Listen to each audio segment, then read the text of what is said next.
llama a vivir de acuerdo al plan de Dios para su vida. Pero notemos dos cosas. Jesús respondió frente a la tentación teniendo conocimiento de las Escrituras. Porque Jesús le dijo al diablo, escrito está. Qué importante es que usted y yo conozcamos la palabra de Dios. Qué importante es que usted y yo profundicemos en el conocimiento de las Escrituras. Qué importante es que usted y yo de manera personal dediquemos tiempo a escudriñar la palabra para conocer los fundamentos, los principios espirituales que Dios establece para nosotros.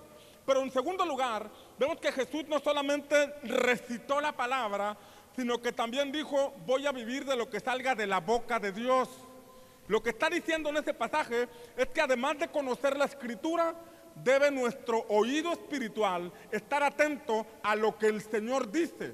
Porque una cosa es conocer lo que la Biblia dice, una cosa es ver la Biblia como un libro que memorizamos, una cosa es ver la Biblia como un libro antiguo, como un libro de historias y saber algunas historias, y otra cosa es escuchar la voz del Espíritu Santo confirmando una palabra escrita, confirmando una palabra que está en las Escrituras y recordándonos que Él es un Dios vivo, que Él es nuestro Padre y que está cerca de nosotros y que quiere dirigir nuestra vida. ¿Alguien dice amén? Entonces aquí vemos en el ejemplo de Jesús estas dos cosas sumamente importantes: conocer la palabra de Dios, pero también relacionarnos con Dios, relacionarnos con el Señor. Pero hay algo muy importante que también te quiero señalar en este pasaje, y es que Jesús decidió, escuche bien, decidió vivir libre de esclavitud. En ese momento de necesidad, escuche, en ese momento de necesidad, cuando él tenía hambre, el diablo lo quiso encadenar a las circunstancias. El diablo le dijo, oye, tú eres hijo de Dios y estás pasando hambre, ¿dónde está tu padre? Tú deberías tomar una decisión y decirle a esta piedra que se convierta en pan. En ese contexto, si Jesús le hace caso al diablo y ora por esa piedra para que se convierta en pan, iba a estar esclavo de las circunstancias, iba a estar esclavo de lo que el diablo le dijera. Y Jesús dijo, mira, yo no me voy a encadenar a las circunstancias, yo no me voy a encadenar a la necesidad, yo no voy a caer ante tu tentación, sino que yo voy a vivir de lo que mi Padre diga. Si mi Padre dice que tengo que ayunar, voy a ayunar. Si mi Padre dice que tengo que morir, pues aquí voy a morir, pero no voy a vivir esclavo. Voy a vivir y voy a morir en libertad. Cristo llegó a la cruz en libertad. Escuche, Jesús decidió vivir libre y morir en libertad. Él vivió sin pecado y murió sin pecado. Es el ejemplo que nos pone a nosotros. Nosotros podemos decidir vivir en libertad o vivir en esclavitud. La Biblia nos enseña de un rey llamado Josías. Y este rey llamado Josías a los 8 años comenzó a reinar. Y a los 18 años Josías, dice la Escritura, que empezó a reparar el templo. Y mientras reparaban el templo, la Escritura nos dice que encontraron el libro de la ley, encontraron las Escrituras y la desempolvaron toda. Estaba más o menos así como tu Biblia, empolvada toda. La sacaron de ahí de donde estaba y se la trajeron a Josías. Y cuando se la trajeron a Josías, se la empezaron a leer. Y cuando se la empezaron a leer, dice la Escritura que Josías se rasgó sus vestiduras y empezó a llorar y se humilló delante de Dios, porque Josías, aunque tenía temor de Dios, no sabía de las Escrituras, no sabía que había unas indicaciones de parte del cielo. Y la Biblia nos dice que él se humilló delante de Dios y mandó preguntarle a una profetisa cuál era el resultado o las consecuencias de haber vivido apartados del Señor. Y la Biblia dice que aquella profetisa oró a Dios y le mandó a decir a Josías, Josías, ciertamente sobre esta ciudad y sobre esta nación va a venir lo que Dios dijo que iba a venir, porque este pueblo se apartó del Señor. Sin embargo, dijo la profetisa, díganle a ese hombre que se humilló delante de Dios, que él estará en paz, que a él Dios lo va a guardar, que aunque haya destrucción sobre toda esta nación, la mano de Dios estará sobre él para guardarlo. Y esta misma palabra es para ti. Aunque el mundo esté en situaciones complicadas, complicadas, aunque el mundo está en crisis, si tú decides honrar a Dios y buscarle de todo corazón, te aseguro que la palabra se va a cumplir en ti y Dios pondrá su mano sobre ti para guardarte de todo mal. ¿Alguien lo cree?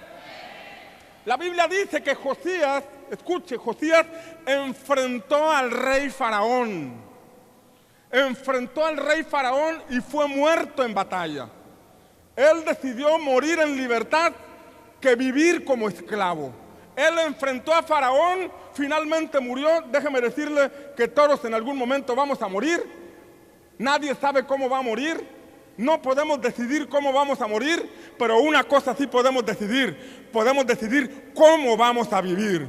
Y si vamos a vivir para agradar a Dios, tenemos que aprender a vivir en libertad. ¿Alguien dice amén? Josías decidió enfrentar a Faraón que quedar como esclavo. Murió ante Faraón, pero murió en libertad. La Biblia dice que su hijo Joacás, usted puede encontrar esta historia en Segunda de Reyes, su hijo Joacás fue llevado cautivo, fue llevado esclavo por Faraón y murió como esclavo. Mientras su padre enfrentó a Faraón y murió en libertad, su hijo no siguió su mismo ejemplo, sino que fue llevado cautivo y murió en esclavitud. Que en el nombre de Jesús, tú y tu familia vivan en libertad. Que en el nombre de Jesús, tú y tu familia no vivan por las circunstancias, no caigan en tentación, sino que cada día puedan vivir de la voluntad de nuestro Padre. Que sean dirigidos por la palabra de nuestro Señor. Si lo crees, dale un aplauso fuerte a Jesús.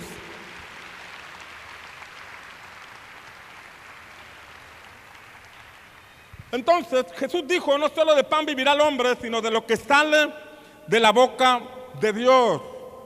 Déjame decirte que las palabras de Dios nos dan vida. Las palabras de Dios traen aliento a nuestra vida. Él da vida a los muertos. Dice el libro de Hebreos que Él sustenta todas las cosas con la palabra de su poder. Así dice la Biblia. La palabra de su poder. No dice el poder de su palabra, sino que Hebreos 1 dice la palabra de su poder. O sea, el poder de Dios tiene una palabra. Cuando Dios habla, las cosas ocurren. Cuando Dios habla, los muertos resucitan. Cuando Dios habla, el desierto se transforma. Cuando Dios habla, los cielos se abren. Cuando Dios habló, el universo se creó. Porque la palabra de Dios tiene poder. ¿Alguien lo cree? Veíamos en Génesis, repasando rápidamente, Génesis 1, versículos 3 y 4, que cuando Dios dijo, sea la luz, hubo luz. Y vio Dios que la luz era buena. Sabemos que la luz es Jesús. Diga conmigo, la luz es Jesús. Así lo dice Juan capítulo 1, que Él es la luz, aquella luz verdadera que alumbra a todo hombre, vino a nosotros. Y en Hebreos 1:1, Hebreos capítulo 1, versículos 1 y 2, dice la Escritura, Dios, habiendo hablado hace mucho tiempo, en muchas ocasiones y de muchas maneras a los padres por los profetas, en estos últimos días nos ha hablado por su Hijo. ¿Por medio de quién nos habla el Señor? Por medio de su Hijo. La palabra, Jesús es la palabra. Y dice la Escritura que a quien constituyó heredero de todas las cosas y por medio de quien hizo también el universo. Cuando Dios nos habla, nosotros recibimos luz. Usted y yo podemos en ocasiones estar como en tinieblas. Usted y yo parece que a veces estamos en un desierto donde no encontramos la salida. Usted y yo podemos a veces estar en un pozo profundo. Pero cuando Dios habla a nuestra vida, la luz resplandece sobre nosotros. Su palabra alumbra sobre nuestra vida. Bien dice el Salmo 119, lámpara es a mis pies tu palabra. Cuando parece que todo está oscuro, cuando no sabes qué decisión tomar, invoca el nombre del Señor y vas a escuchar la voz de tu Padre que te habla claramente y te muestra la puerta por donde Él tiene la victoria que ya preparó para ti. Dale un fuerte aplauso a Jesús si estás de acuerdo con esta verdad. Vimos que la luz es revelación. Diga conmigo, revelación. Necesitamos revelación. Primera de Corintios, capítulo 2, versículo 14, dice que el hombre natural no acepta las cosas del Espíritu de Dios. El hombre natural no las acepta ni las entiende. Se deja llevar más por la razón, se deja llevar más por la lógica. Tú le hablas de tus sueños, tú le hablas de tus planes y se te queda viendo como que estás loco. No te entienden, porque las cosas del Espíritu se disciernen espiritualmente. El natural, el hombre natural dice 5 más 2 son 7, pero el hombre espiritual dice 5 panes y 2 peces alcanzan para alimentar a una multitud de 5,000 personas. La lógica no lo entiende, la razón no lo acepta, pero eso es posible porque Dios tiene el poder de la multiplicación. ¿Alguien dice amén? Yo creo que en el nombre de Jesús, cuando tú vives esta verdad, los recursos que están en tus manos se multiplican y te alcanzan, no solamente para sostenerte o pagar necesidades, sino para avanzar al propósito que Dios tiene para tu vida. ¿Alguien lo cree? Necesitamos la luz de la revelación en nuestra vida. El hombre natural, dice Primera de Corintios 2:14, no acepta las cosas del Espíritu, porque para él son necedad y no las puede entender. Di conmigo, no las puede entender. Dice este pasaje que no las puede entender. Así que deja de desgastarte cuando Dios te habla y te da una palabra, porque probablemente los que están a tu lado no te van a creer, probablemente los que están a tu lado no te van a entender, probablemente van a creer que perdiste un tornillo por lo que estás diciendo, pero con que tú sepas que Dios te habló, con que tú sepas que Dios te dijo que te va a bendecir de esa manera, con que tú sepas que Dios te dio una promesa y tú te mantienes de pie. Parece que estás en un desierto, parece que vas en contrarruta, pero la mano de Dios te ha sostenido, y si tú te mantienes creyendo en Él, Él va a cumplir su plan, su propósito sobre tu vida, y la bendición vendrá sin falta en el nombre de Jesús. ¿Alguien lo recibe? Amén. La revelación te lleva a hacer cambios. ¿Por qué te lleva a hacer cambios? Porque dice Génesis capítulo 1 que después de que Dios dijo sea la luz, separó la luz de las tinieblas. ¿Qué separó? La luz de las tinieblas. Cuando un creyente camina con la revelación de Dios, hace cambios. Renuncia a las obras infructuosas de las tinieblas, no da lugar a cosas ocultas, porque hay una revelación que le ha llegado a su vida. Él no se anda cuidando del pastor, él no se anda cuidando de su sembrador de grupo de vida, él no se anda cuidando de la suegra ni de nadie más. Él simplemente quiere honrar y agradar a aquel Dios que le dio la revelación de que hay algo extraordinario, de que hay algo maravilloso que le está preparando para su vida. ¿Alguien me entiende en esta hora? ¿Alguien ha recibido esa luz de parte del cielo? Amén.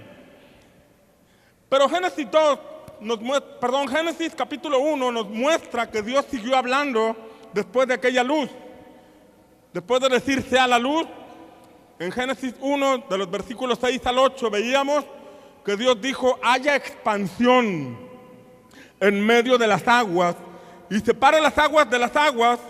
Y Dios hizo la expansión, el firmamento, y separó las aguas que están debajo de la expansión de las aguas que están sobre la expansión, y así fue. Y Dios llamó a la expansión cielos, y fue la tarde, y fue la mañana del segundo día. Después de la revelación vino una separación de las aguas. Vino lo que he enseñado acerca del ciclo hídrico, aguas abajo y aguas arriba. Las aguas se evaporan y suben al cielo, pero después descienden como lluvia. Qué importante es que nosotros entendamos esta verdad. Necesitamos subir al cielo en oración. Necesitamos buscar el rostro de Dios. Y cuando buscamos el rostro de Dios y nuestro oído está atento a Él, entonces la palabra de Dios desciende como lluvia. Isaías 55 dice que así Dios es la palabra del Señor. Dice, así como desciende la lluvia sobre la tierra y la hace germinar y da semilla al que siembra y pan al que come, así será mi palabra que sale, no volverá vacía, sino que cumplirá el propósito por lo cual la envié. Y yo te recuerdo esa palabra en el día de hoy, que lo que Dios te dijo se va a cumplir. Esa palabra no volverá vacía, va a dar fruto en el nombre de Jesús. ¿Alguien lo cree? Diga conmigo, yo lo creo. Levante su mano y diga, yo lo creo. Y mis ojos lo verán en el nombre de Jesús. Qué importante es entender este día 2. Entender que hay cosas que nosotros tenemos que hacer y hay cosas que le corresponden a Dios. A usted y a mí nos toca ser ordenados, nos toca ser esforzados, nos toca ser puntuales, nos toca ser emprendedores, nos toca guardarnos en integridad y a Dios le toca hacer lo sobrenatural. Usted hará las cosas posibles, usted va a explotar su potencial y usted va a llegar a un límite, pero Dios cuando intervenga en su vida lo va a llevar a romper límites, lo va a llevar a brincar muros. El salmista dice, con mi Dios yo saltaré los muros. Que en el nombre de Jesús esta palabra se cumpla en tu vida y esos muros que te habían estado deteniendo simplemente sean un escalón que te impulsen hacia el propósito que Dios tiene para tu vida. ¿Alguien lo cree? Qué importante es orar. Dile al que está a tu lado, te espero el jueves en la iglesia. Día 3, Génesis capítulo 1, veíamos que Dios dijo, júntense en un lugar las aguas que están debajo de los cielos. Cuando Dios dice, júntense las aguas, y cuando leemos en Génesis 1 que el Espíritu de Dios se mueve sobre la faz de las aguas, hablábamos de que esas aguas nos pueden representar a nosotros y que el Espíritu de Dios debe moverse sobre nuestra vida, pero este pasaje dice que las aguas tienen que juntarse. Esto habla de congregarse, esto habla de ser parte de un cuerpo. La Biblia es mostrada como, la iglesia es mostrada en la Biblia como un cuerpo que debe estar en movimiento, un cuerpo que debe estar en acción, un cuerpo que tiene que estar en actividad. Cada parte del cuerpo sirve, todo sirve. Estas lonjas que tengo aquí sirven para que el pantalón talla 32 me quede, ¿verdad? 32, ajá, ¿verdad? Todo sirve en este cuerpo. Y en la iglesia todos somos útiles. A todos Dios nos ha dado dones. Levante su mano, por favor. La Biblia dice que todos hemos recibido por lo menos un don. ¿Usted lo cree? Y esos dones Dios se los dio para edificar la iglesia, para que sea parte del cuerpo de Cristo. No sea como el hombre del grande don, que siempre anda señalando a los demás, ¿verdad? No sea del grande don, sino que use los dones que Dios ha puesto en su vida para glorificar al Señor. Y veíamos que en el día 3 el Señor dijo que se descubriera lo seco. Júntense las aguas en un lugar y aparezca lo seco. Hablar de descubrir lo seco tiene que ver con descubrir esas áreas de nuestra vida que están secas y que necesitan ser restauradas por Dios. Todo aquello que esté seco en nuestra vida, tarde o temprano nos va a afectar. Todo aquello que esté seco en nuestra vida, dice la Escritura que cuando un espíritu malo sale de una persona, anda por lugares secos. Una vida seca es una puerta para los espíritus malos. Una vida seca es una puerta abierta para las tinieblas. Por eso el Señor quiere hacer reverdecer nuestra vida, refrescar nuestra vida. Por eso en el día 2 Él estableció las aguas arriba para que nosotros le busquemos. Y cuando le busquemos, el río de Dios, la lluvia del cielo, la brisa renovadora y transformadora venga sobre nosotros y todo lo seco desaparezca y se vuelva productivo en el nombre del Señor. Tu matrimonio no estará seco, tu familia no estará seca, tus emociones no estarán secas, tu vida espiritual no estará seca, porque la lluvia de Dios está sobre ti, la mano del Señor está sobre ti, y lo que te espera es una vida en desarrollo, es una vida productiva, es una vida con la bendición y el fruto que Dios da a todos aquellos que lo buscamos con el corazón. ¿Alguien lo cree? Dele un aplauso a Jesús si usted lo cree.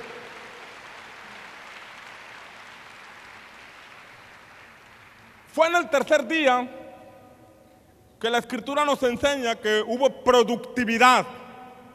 La productividad vino hasta el tercer día. La vida en desarrollo viene hasta el tercer día. No solamente debemos ser salvos, sino que debemos llegar al propósito de Dios y desarrollarnos. Nuestro desarrollo glorifica a Dios. Nuestro desarrollo exalta el nombre del Señor. Y debe ser un desarrollo acompañado de servicio, servicio fructífero, porque nuestro servicio honra al Señor. También lo vimos, rápidamente mencionándolo, vimos los 3 días en donde nuestro Señor Jesús murió, fue sepultado y resucitó. Y es de lo que quiero enfatizar el día de hoy, acerca del poder de la resurrección que ocurrió en el día 3. En el día 3 de la creación vino la productividad y en el día 3 de Jesús vino la resurrección. En el día 1 Jesús fue crucificado, fue muerto, derramó su sangre en la cruz para darnos salvación. No hay otra forma en que usted y yo seamos salvos. No nos salvan nuestras buenas obras, no nos salvan el simple hecho de venir a la congregación, no nos salva servir al Señor. Ninguna de nuestras obras nos puede salvar. Lo único que nos puede salvar es la obra de Jesús en la cruz del Calvario. Primera de Juan dice que la sangre de Cristo nos limpia de todo pecado. Si confesamos nuestros pecados, Él es fiel y justo para perdonarnos y limpiarnos de toda maldad. Yo creo en esta palabra, yo vivo esta palabra y creo que solamente en Jesús hay salvación. ¿Alguien dice amén? Eso fue en el día 1. En el día 2, cuando Jesús fue sepultado, veíamos lo que Efesios 4:7 dice. Efesios 4:7 dice: a cada uno de vosotros es dada la gracia conforme a la medida del don de Cristo. Por lo cual dice, subiendo a lo alto, llevó cautiva la cautividad y dio dones a los hombres. ¿Qué dio? Hay una versión que dice dio regalos. ¿Cuándo los dio? Cuando subió. ¿Dónde está Cristo? A la diestra del Padre. Y si Él está a la diestra del Padre, tiene dones para ti, tiene regalos para ti, tiene galardones para ti, tiene recompensas para ti. ¿Alguien lo cree? Porque eso lo dice la palabra. Dio dones a los hombres. Ahora que Él subió, ¿qué es? Sino que también había descendido primero a las partes más bajas de la tierra.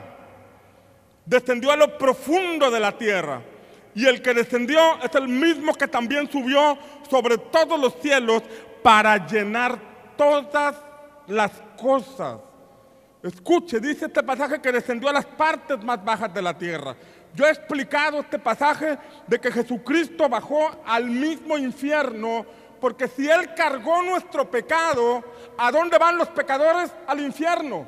Jesús nunca pecó, pero Él cargó nuestro pecado, cargó nuestras culpas y no solamente murió en la cruz, sino que en el día 2 descendió a lo profundo, llegó al mismo trono de Satanás. ¿A qué llegó al mismo trono de Satanás? Para destruir al que tenía el imperio de la muerte. Este pasaje de Hebreos 2 nos dice eso. Él destruyó al imperio de la muerte y liberó a los que por el temor de la muerte estaban sujetos a esclavitud. Déjame decirte que Jesús no solamente nos trajo salvación, también nos ha dado libertad de toda obra de las tinieblas. El diablo no tiene autoridad sobre tu vida. Las circunstancias no te pueden detener. Si tú te determinas a hacer la voluntad de nuestro Padre y escuchas con atención, no habrá diablo que te pueda detener. No habrá diablo que pueda ponerte tropiezo. Si se pone en tu camino, lo pisarás en el nombre de Jesús, porque Él está debajo de los pies de nuestro Señor.